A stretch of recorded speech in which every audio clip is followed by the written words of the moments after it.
Welcome to an episode of Behind the Scenes, a weekly program unveiling the biggest political developments in Somali politics. I'm Mohamud, your host and co-producer here on HORUFADHI Media.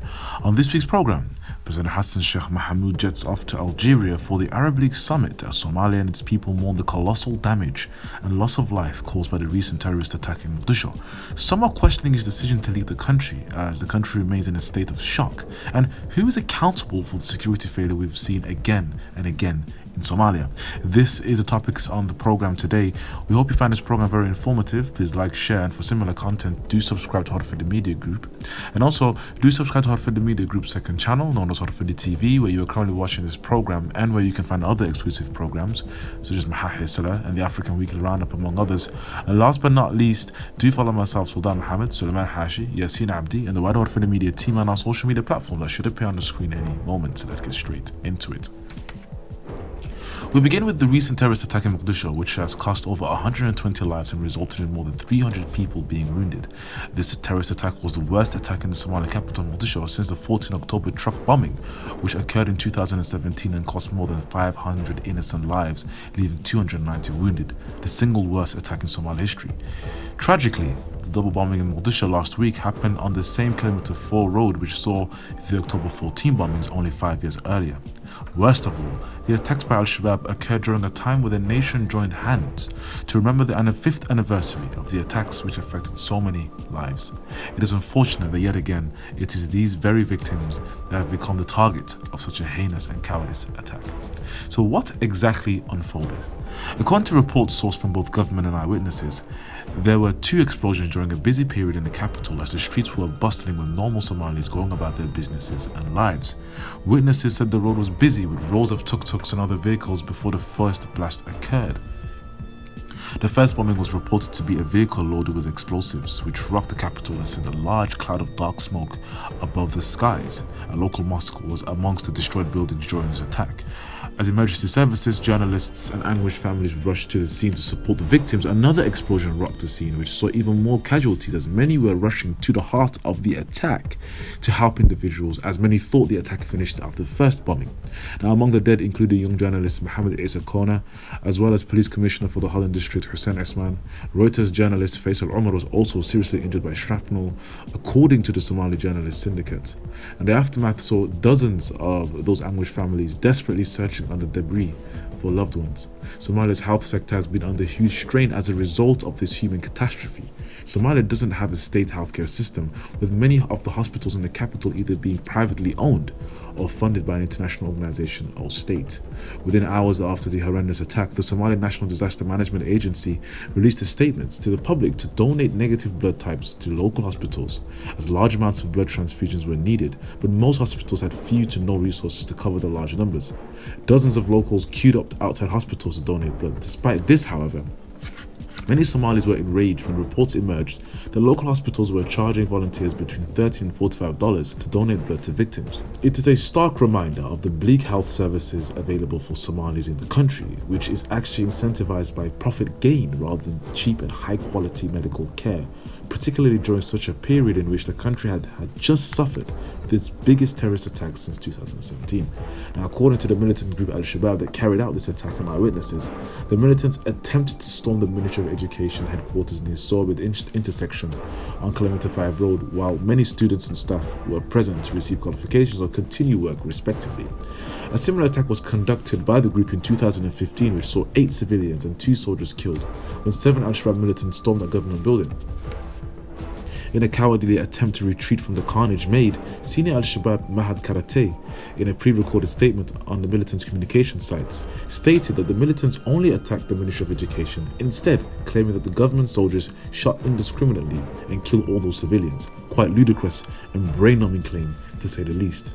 Within the same night, President Hassan Sheikh Mohamud visited the site of explosions where he gave a short speech. Here are the key points he raised. He called for international partners and Muslims around the world to help and send medical doctors as the nation's healthcare system has collapsed to the number of pressures. He said that over 100 were killed and another 300 wounded, with numbers expected to rise, and pledged free education for all students impacted by the attack, and finally pledged government support for emergency medical treatment and rebuilding, with $1 million put forth by the government as a result.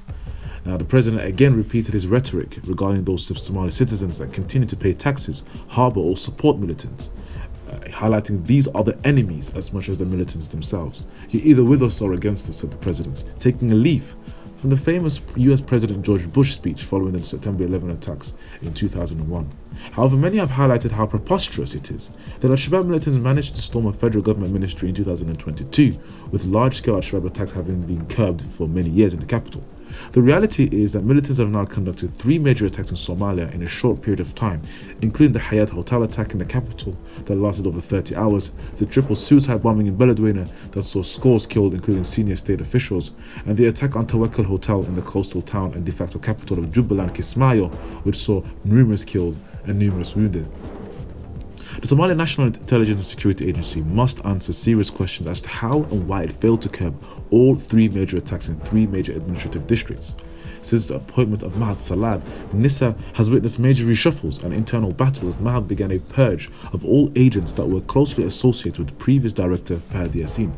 Additionally, the Banadr Regional Authority must also be questioned as to what steps it had initially taken to strengthen security in the capital, particularly major roads and areas to prevent a Sober number 2 from happening, yet it has happened again. Unfortunately, the reality is that Somalia lacks a basic principle for good governance, and that is accountability. Currently, we have former Al-Shabaab leaders now leading government ministries and federal member states. We have former warlords being rewarded by politicians with seats in parliament, among other things, for clan and personal interests. We have rogue security forces that enable Al-Shabaab to pass certain checkpoints without question for bribes, yet such enablers and criminals are never brought to justice.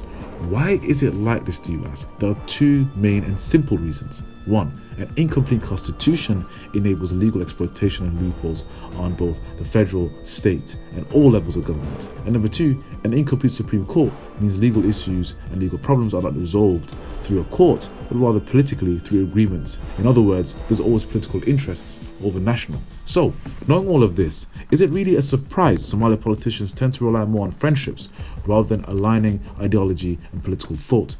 This simple concept explains why Mahad Salad continues to serve without even a question from Parliament regarding his actions and what he plans to do following these attacks.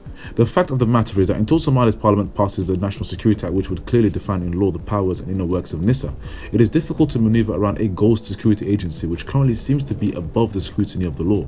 It enables every director to do as one pleases without impunity or questioning, a right hand or an iron fist for the president to assert his dominance in the country against opponents, among other things. Now, we have seen the Prime Minister visit hospitals, visit the National Disaster Management Agency, and talk about the cowardice acts of Al-Shabaab, referring to their true colours being un-Islamic, opposed to what they actually preach. After being defeated on the front lines, they are now seeking to take revenge on the Somali mother and child, he said during a speech. They're seeking revenge against the Somali government by killing Somali citizens, he explained. These are strong words from the Prime Minister, among other things he talked about. However, the strong words are nothing new to Somali people who have consistently heard the same rhetoric but have consistently seen no results. The reality is that while it is true Al-Shabaab has suffered major defeats in Hirshabelle, with the recent partial liberation of the Al-Shabaab stronghold of Masjid Ali Gudud in Middle Shabelle, a military defeat on the front lines won't end terrorist attacks by lone individuals influenced by ideology. We've seen that in Iraq, for example, ISIS continues to conduct bombings in the country. We've seen in the West, in the UK, in the US, lone wolves, lone single individuals influenced by terrorism that continue to conduct terrorist attacks. So it is wrong to imply that simply defeating militants on the front line will end any form of Al-Shabaab threat. Now, while it is good that a national summit, for instance, was held in Mogadishu to address and counter Al-Shabaab Islamic propaganda, false Islamic propaganda, that has so easily influenced Somali minds until recently, we must strengthen our intelligence agencies and work to curb another major attack in large urban areas in the country. The Somali National Army is doing their job and succeeding. However, NISA seems to be struggling to contain the militant threat in major government strongholds. And finally, we turn to the president himself, who has decided to travel to Sudan and then on to Algeria to participate in the Arab Summit, the first in the pandemic in 2019. The reality is that the Somali nation and people are in a state of mourning and shock. This is the moment where the nation needs a compassionate leader, a leader that speaks to the millions, agonizing and comforts them, and outlines a detailed and robust counter-offensive and action to be taken to curb these dangerous events from occurring again. For instance, a partial state of emergency and mobilization of more troops, including the return of 5,000 soldiers in Eritrea. Number 2, the deployment of soldiers to major urban districts for a partial martial law to to be intact. Number 3, introduction of curfews for citizens following certain times to ensure security of the city. And lastly, reshuffling of the intelligence agency, because somebody must be held accountable for this intelligence failure and security failure. Just look at South Korea, for instance. Following the recent atrocity that happened over Halloween celebrations, South Korean president visited the site, much like President Hassan Sheikh Mohamud did. But during a televised speech to the nation, he declared a week of mourning as security forces conducted a thorough investigation to identify and hold those responsible accountable. The South Korean president went on to describe the emotional toll it has had on him, as he feels like he bears responsibility for the safety of his citizens when he personally took the oath to become president of his country. Conversely, we see the president of Somalia on an official fancy trip to Algeria to meet officials, while his nation and people continue to clean the rubble of the attack and bury loved ones. Since his election, the president has had extensive travels all over the globe as part of official duty, according to Villa Somalia. But many have criticized the president for his absence, most notably from the front line in the war against Al-Shabaab in Hirshabelle, and now during a period of mourning for a nation in grief, not just from terrorism, but also from droughts.